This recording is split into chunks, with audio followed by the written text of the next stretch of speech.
Avi, you're going to be talking about the Internet of Everything. I'm actually really fascinated to learn about this. So without further ado, I'm going to let you take it away. Okay, Debbie, thank you. And thank you for the opportunity to present.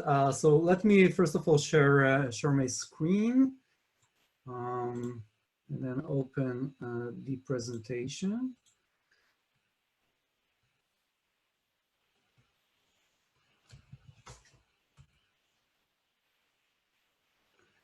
Okay, so do you see the presentation?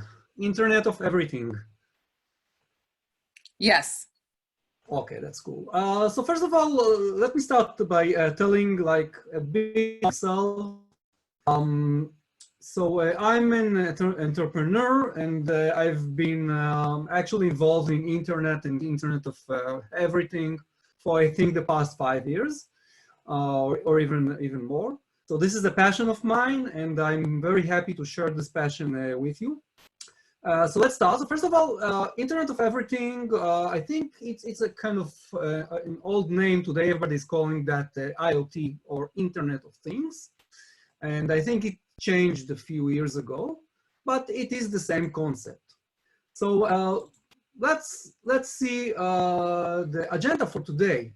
So what will I present today? I'll present today a few topics. First of all, we'll do a quick, and I promise it will be a really quick history of the internet. So you'll know where did IoT came from. Then I'll explain what is Internet of Everything, or what is IoT. I'll provide some IoT examples, and today IoT rules everything. So I cherry-picked a few interesting examples that basically I've been involved in.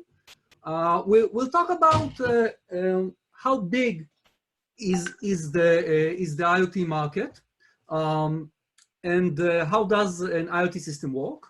And then we'll do a short quiz. I don't know how many people will be there, but I'll show you a few examples of products, and we'll talk about what is in the past, what is in the right now, and what are the future products. And last but not least, how can you be part of the IoT revolution? And this is basically for the young ones that are just starting their career, and this is basically your future. So it will be interesting to see how you can be part and how you can start learning today. So let's dive in. So who invented the internet? This is an interesting question.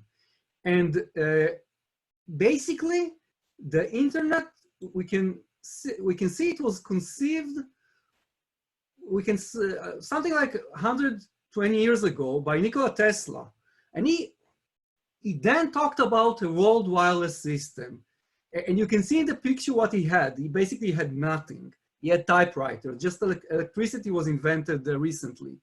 And even then he talked about the world wireless system. And then in the early 1960s, JCR Lickilder from MIT talked about intergalactic network of computers. He was referring to intergalactic even then.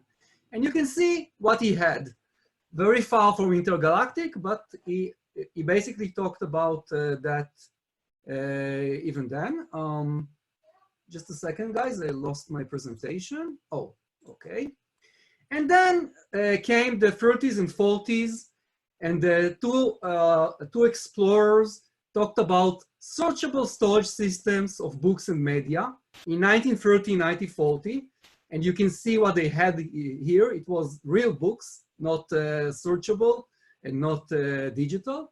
But you can see the concepts that they thought about even way, way, way before computers. So who really invented the internet? So the answer is there is no one individual that invented the internet. There are a bunch of researchers that actually promoted the internet.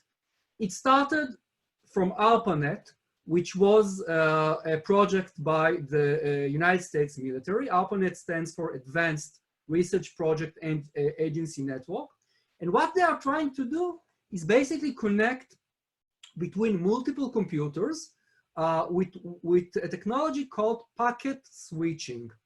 So basically, before packet switching, if you ever saw like World War II movies, the switching was done by individuals that switched between calls, and packet switching was a very new concept on how can you electronically switch between different computers and create a network. So it started with ARPANET in the late 60s, and then they actually succeeded in 1969 connecting two computers from UCLA and Stanford, and they succeeded. Hear that, they succeeded. They wanted to send the world log on. This was the first attempt. They succeeded with the first two words, LO, and then the system crashed. And this was the first attempt to send actually communication between two computers. So let's go quickly over the history. So 1972, this guy, Ray Thompson, brought us the email and the @ sign. So he was the inventor of the email and the @ sign. And then we have TCP/IP, which is one of the most common internet protocols, invented in '74. DNS, domain name servers, .com, .gov, .edu in '83. This guy, Morris, he invented the first worm. And what you see here, this is not the save, this 3.5-inch disk. It's not the save button that you know for Word. It is an actual device, a storage device. This disk could hold, get it, 1.4 megabyte of data. And this disk actually held Morris' first internet worm, and he was the inventor. And then we have World Wide Web in 1990, Mosaic, the first web browser. You know, Google Google Chrome was not the first, Mosaic was the first, and actually Mosaic died or this web browser died in 2008. Amazon, 1995, Google, 1998, Napster, the first file sharing or music file sharing program in 1999. Dot-com boom, 2000. Mark Zuckerberg started Facebook in 2004. YouTube, 2005. And in 2006, the internet population surpassed 1 billion individuals. 2006, Twitter launches. The CEO of Twitter posted his first tweet, just setting up my Twitter account. Apple with the iPhone at 2007, and the first IoT conference, the first time that actually people did a conference on IoT was in 2008. And then at 2009, 40th anniversary of the internet. And from here, we are talking about the beginning of the IoT boom. Google starts the testing self-driving cars in 2009, Pinterest, Instagram, 2010, and the Middle East crisis, which Twitter and Facebook played a very large role in 11. And we'll start talking about more IoT technology. So Google Glass, which is what you see here, which actually was one of the initializations of the virtual reality, augmented or mixed reality. Google released it actually in 2014. It was too soon for such a technology. It was not good enough, and it died. Amazon released Echo for smart homes in 2014, and from 16 to now, a boom of IoT technologies like self-driving cars, smart cities, AR, VR, MR, artificial intelligence, blockchain, and Bitcoin, edge computing, and we can name dozens of different inventions. So what is the Internet of Everything? So basically, the Internet of Everything, or the Internet of Things, is our desire to connect everything, to connect our physical world to the internet. So basically, our desire is to make the world around us work for us. And how do we do it actually? How do we make it happen? We use a lot of sensors to connect each and every physical device. It can be your chair, your glass, your augmented reality visor, your smart car, to connect everything to the internet. And the motivation behind that is for our physical world to sense the way that we behave and actually to predict things that we need, act upon those things, and make things happen even before we need them. For example, if you have a smart house, your house will be prepared for your arrival. And it's not also only prediction, but also prevention. Think about your car that you need to take to the garage every, I don't know, 1,000, 2,000 miles. Think about the idea that your car will know when it needs to go to the garage, and or it will tell you when it's going to when it's going to have a malfunction. So this is the motivation of Internet of Things. The motivation is for the world around us to be connected and to act upon information so that it can predict and prevent things all around. So let's see a few examples. We talked about smart homes, how we can make everything in our house smart, our locks, our speakers, our lighting, our appliances, so that we can interact with our house, tell it what to do, and that it can also detect what we want and what we need, and actually prepare itself to our desires, and not just for us, but for everyone that lives in such a house. And from a smart house, we go to a smart city. So how can the city be smart? How can the city have a lot of sensors that can sense how the city operates? It can prevent disasters. It can actually change itself according to our needs. And I'll tell you a story. We have an Israeli company that actually monitors the pollution inside a city. Actually, it can monitor pollution in a radius of a few meters or a few feet. And how do they do that? The company is called Brizometer. You can look it in your browser.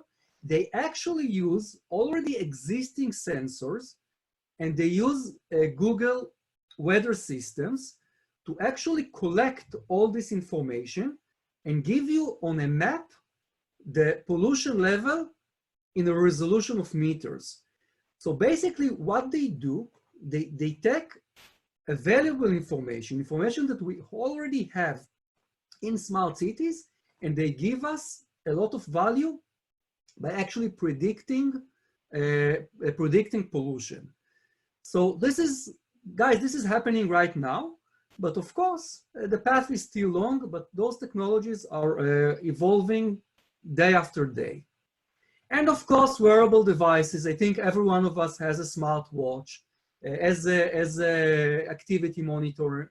I'm jogging, so I have an activity monitor system.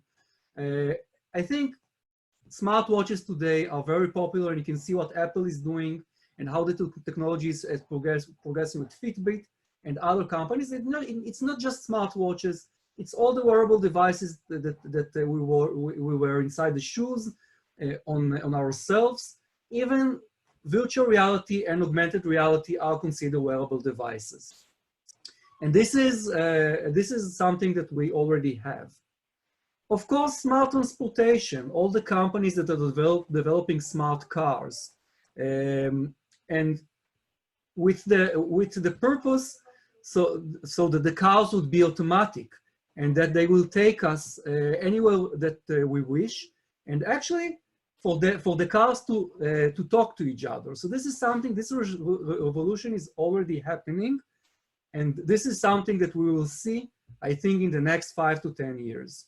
And I think each and every company today, like each and every big company that deals with IoT, does something which is related to smart transportation. Even IoT for pets. So today you can find a lot of devices that you can connect to your pets and dogs and actually monitor, find them, of course, locate where they are, but also even monitor their mood and how they behave. And today, there are technologies that actually exist for or wearable devices that actually work for smart for pets, dogs, or cats. So let's look at the predictions, the 5 predictions for Internet of Things by 2025. So the prediction talk about 27 billion connected devices. It's huge. It's like 3 times the world population. We're talking about a market of $3 trillion of infrastructure and wireless technologies, of cellular technologies that connect between all our cars, of 2 zettabyte of data that is generated by IoT sensors and IoT devices. Most of those devices will be consumer devices. And this data is the cornerstone of IoT. This data will enable the artificial intelligence systems to actually predict and prevent events and assist us living, hopefully, and I say hopefully, a better life, because, you know, I'm not sure it would be better. We hope it will be better, but this is at least this is at least our vision. So how does an IoT system work? So the pictures that you see here is actually a picture of what is called agri-tech, how IoT is realized in agriculture. We'll go back to this image. So let's see 2 examples of how an IoT system works. And I will not delve deeply into those examples. I'll just lay out the foundations. So the first example that I wanted to give you is basically on how you use IoT to build a smart baseball bat or a smart baseball system. So what is the motivation here? The motivation here is actually to improve the training of baseball players. And how to improve the training? Basically to monitor the way that they play, they monitor the way that they swing, and actually collect the data and give them tips and on what they can do better. So how such a system is actually conceived, how such a system is built. So basically, you take a regular bat and you place sensors on the bat itself. And those sensors can be motion sensors or can be other sensors. Usually they are motion sensors. And those sensors sense the way that the player uses the bat and swings. And this data is sent by wireless means to a cloud infrastructure. And when I say wireless means, I mean the protocols that you actually heard about, protocols like Bluetooth or Bluetooth Low Energy or cellular protocols. And this information is sent directly from the bat through a wireless ecosystem to a cloud and through the cloud to your mobile devices. So what exactly do you do with this data? So you actually employ artificial intelligence, machine learning, and sophisticated algorithms to analyze the data and to study and learn the ways that the player used the bat. And by analyzing this information, you can actually provide data to the players and to the coaches and actually tell them how they can better the way that they play. So this is a very simple demonstration on how you use data that is coming from a physical device that will make it smart by connecting sensors, and how this data is transmitted from the physical device to the digital world. And in the digital world, this data is analyzed and actually used to predict and to better the way that the player plays the game. Another example of an IoT application is the HTC Vive virtual reality system. And I'm sure that some of you have played with HTC Vive and actually use what is called the lighthouse system of HTC Vive. And the way that HTC Vive works is actually by using we can call that sensors, but it's like an infrared sensors that actually sense the location of the controllers and the headset of the player. And by sensing the orientation and location of those controllers and headset, the devices actually know where the player and the controllers are in a 3D space. So basically, how is this related to IoT? Because the data is actually sampled and sent from physical things to the digital world for processing, and the processing algorithm actually tells the system where the player is located. And also the system uses a virtual reality headset that gets the visual data from a computer, and today they actually use wireless means to transmit the data. HTC Vive is in collaboration with Intel, using a wireless transmission method called WiGig to transmit vision-based data. So everything here is wireless, and this technology actually allows the player to move in 3D space. This technology knows where the player is, where it knows where the controllers are, and it is capable of transmitting to the player actually the digital world or like the virtual world, or put the player inside a very cool virtual world. So this is another example of an IoT system for consumer space. And I told you that we go back to the agricultural system, because basically in an agricultural system, IoT works pretty much the same. If you wish to work in an agri-tech industry or understand how agri-tech works, that basically what happens in agri-tech, you place sensors inside your field.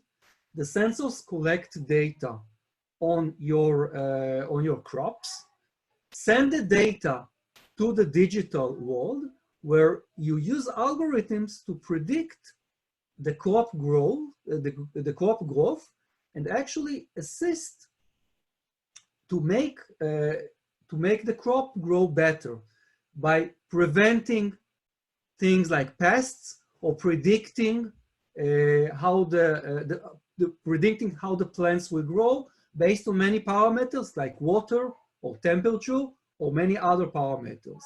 So basically the concept is the same as in the baseball system that I showed and in the HTC Vive system.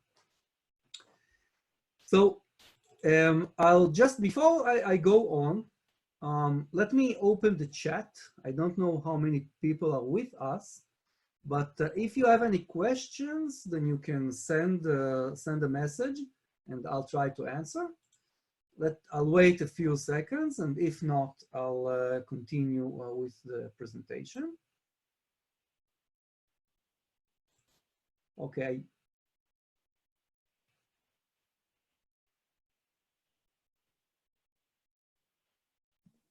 I don't think there are any questions at this time. Okay, so let's continue. So let's talk about past, present, and future of IoT systems. So what I will be showing is a few slides that show products, and let's try to see if it's something that is happening right now, or perhaps in the something from the past, or something from the future. So this is basically this looks very futuristic and cool, but this is the Google Glass system. This was one of the first, I think, augmented or mixed reality systems. And this is in the past, because Google actually was too early. and the technology was not good enough.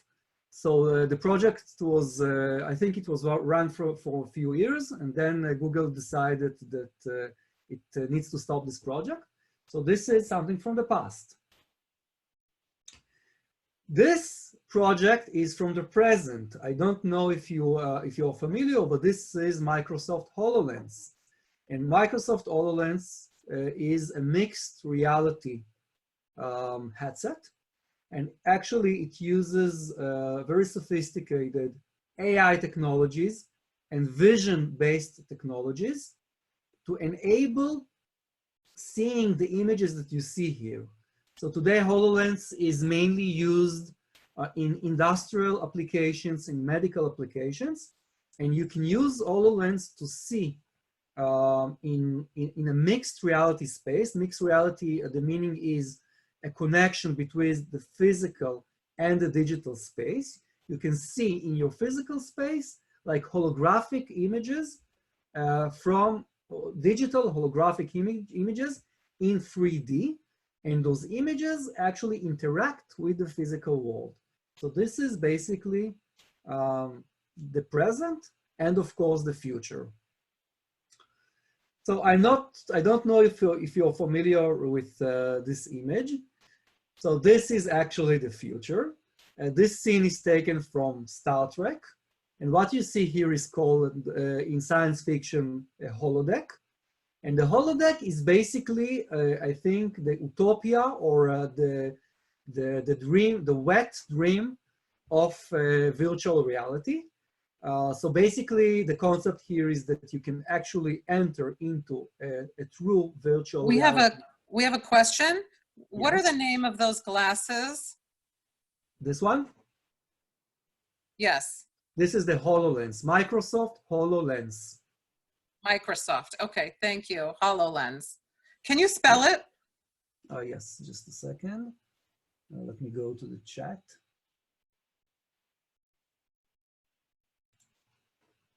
Yes, it's Holo.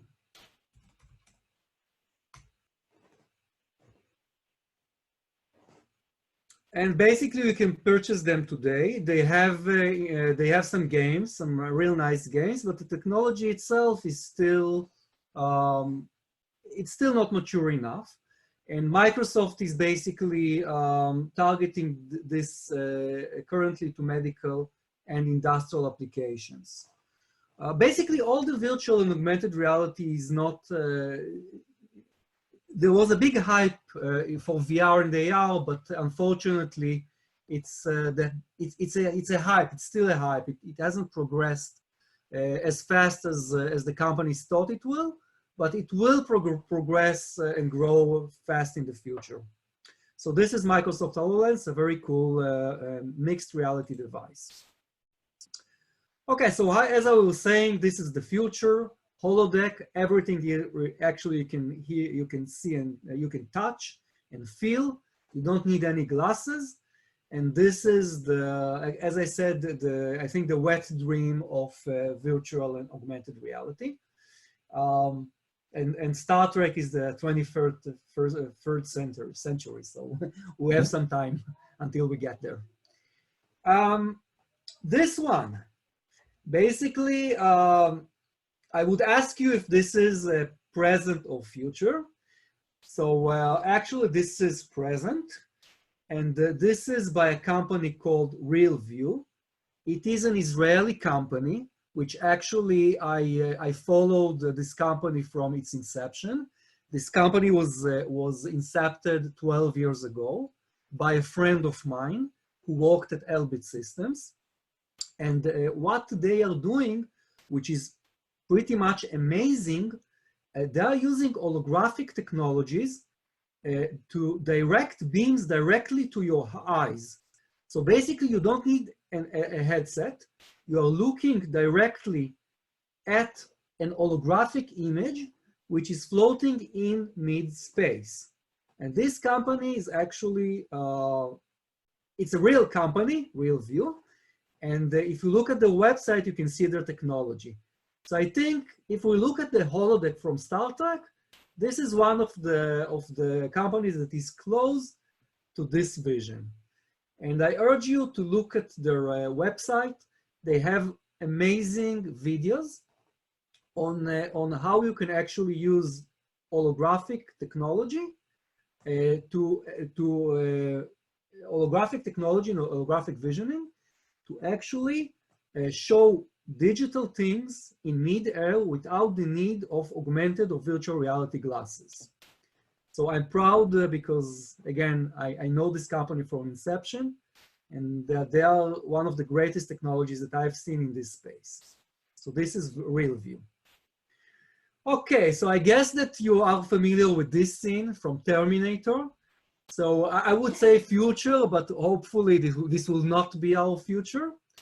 But if you hear a podcast from Elon Musk and other people, they actually warn us from a future, maybe not like that, but they warn us of what can happen if artificial intelligence is not controlled. So let's go here. So I don't know what you would say, but this is actually present.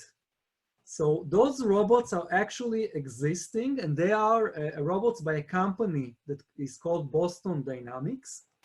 And if you look at the website, you'll be amazed of what those robots can do. This is like a dog robot, and this is like a silent robot.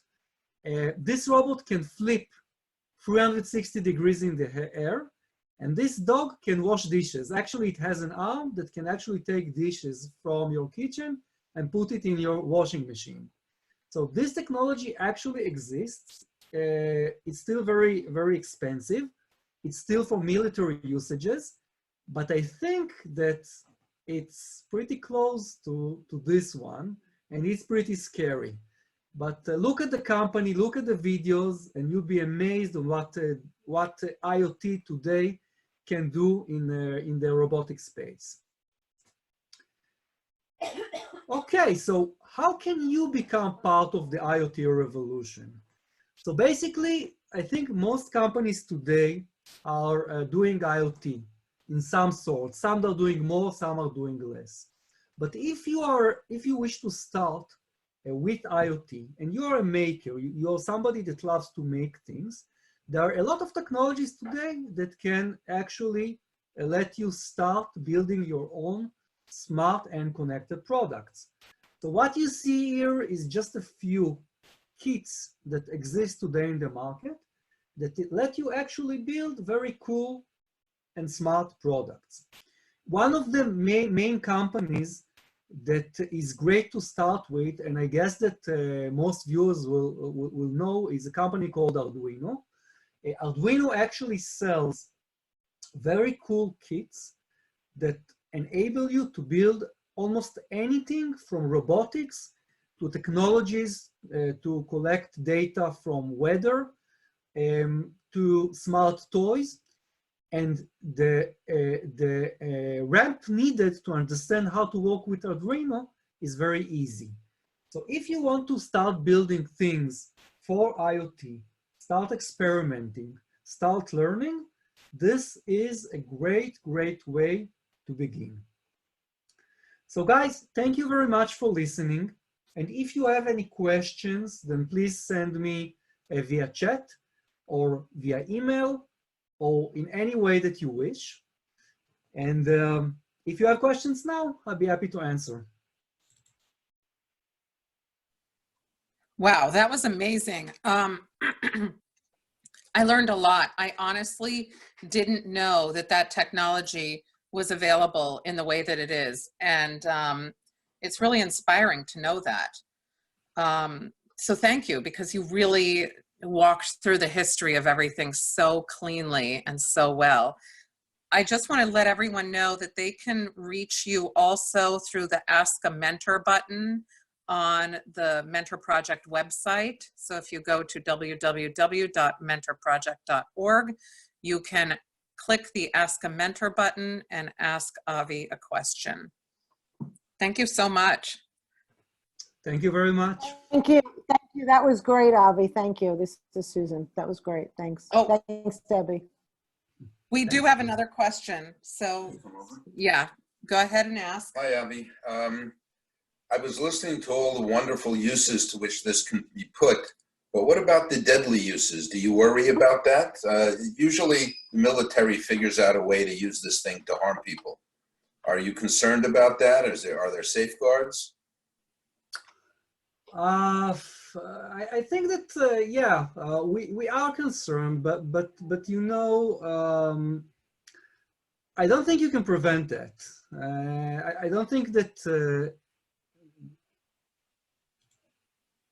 Just a second. I don't think that that anybody can prevent military usages, but we are very concerned. And as you say, as you saw, Boston Dynamics is building robots for military usages, and we just have to hope that humanity will be smart enough to prevent such occurrences. And I think that today, if we look at humanity, and I'm an optimistic, everything is, the great thing about internet, that everything is connected. So when crises happen, and you can see that with COVID, the coronavirus, so everything halts, and people are trying to work together to solve the problem. So I hope that in the internet age, where everybody is connected, and think about that, we're talking now on Zoom. 50 years ago, 30 years ago, 10 years ago, this technology was science fiction. But today I can talk with you, and I can talk with people in Iran and in Iraq, and actually even in my company, I employ people from Bangladesh and from Pakistan. And my hope is that this technology and the ability to connect will make this world one big village, and will prevent you know, bad usages of technology. And it also, you know, it depends on our leaders, and I hope that our leaders will have the smarts to prevent hazardous usage of this wonderful technology. And let's see, let's talk in a few years. Let's see what happens when our children and grandchildren will be bigger. And let's hope that, that the usages will be good and not bad. From your lips to God's ears, I hope you're right. And I was also inspired. It just occurred to me as I was listening that there's always a negative side to everything. Yes, unfortunately. Do we have any other questions?